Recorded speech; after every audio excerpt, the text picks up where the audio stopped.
unprocessed छ के unprocessed छ मिलो मटोको सचिवलाई ल्याउनुस् न अहिले म यो हेर्नै जान्न मसँग टाइम पनि छैन भनेर तपाईहरु यहाँ ढोका खुलेर मिटिङ गर्ने तपाईहरु अहिले मलाई सोध्नुहुन्छ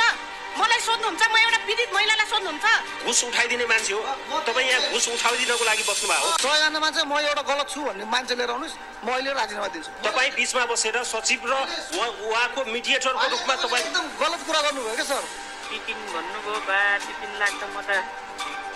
नसक्ने के गर्ने होला नबनाइ पनि भएन सर हैन सुन्नु मैले मलाई म गरिदिन्छु भनेको स्वीकार गर्दिन भने हैन तर मसँग अहिले फेरि त्यति पैसा नभएर अब त्यति 3 लाख भन्नुहुन्छ के गर्ने कसो गर्ने 1.5 लाख रुपैयाँमा बनाउने भनेर दोस्रो पटक डिल गर्नुभयो अब 50,000 भन्दा दिन सक्दिनन् भन्ने के गर्ने भनेपछि म आफैले कुरा गर्छु भन्नुभयो लाज मानुस् थोरै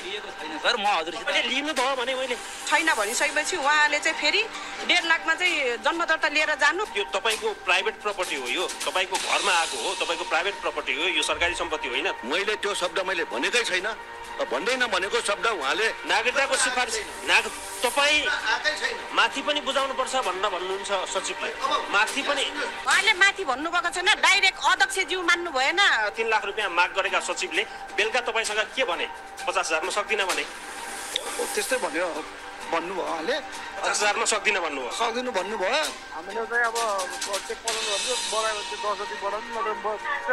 नत्र नि अब बढी उले हो हैन हजुर तपाईँ यहाँ यस्तो कुर्सीमा आइसकेको मान्छेले एउटा समस्या लिएर जनता आइसकेपछि तपाईँले पैसा उहाँले मलाई सुरुमा 2 लाख रुपियाँ दिन्छु भनेर भन्नुभयो तपाईँले यत्रो मोबाइल कहाँ राख्नुहोस् भन्नुहुन्छ झोला कहाँ राख्नुहोस् भन्नुहुन्छ कहाँ टौटक्याउने भन्नुहुन्छ हेर्न दिनुहुन्छ मलाई तपाईँकै अफिसको सीसीटीभी हेर्न दिनुहुन्छ सीसीटीभी अब मैले त्यो केही गरेको छैन सर अब त मैले गण्डकी छड्की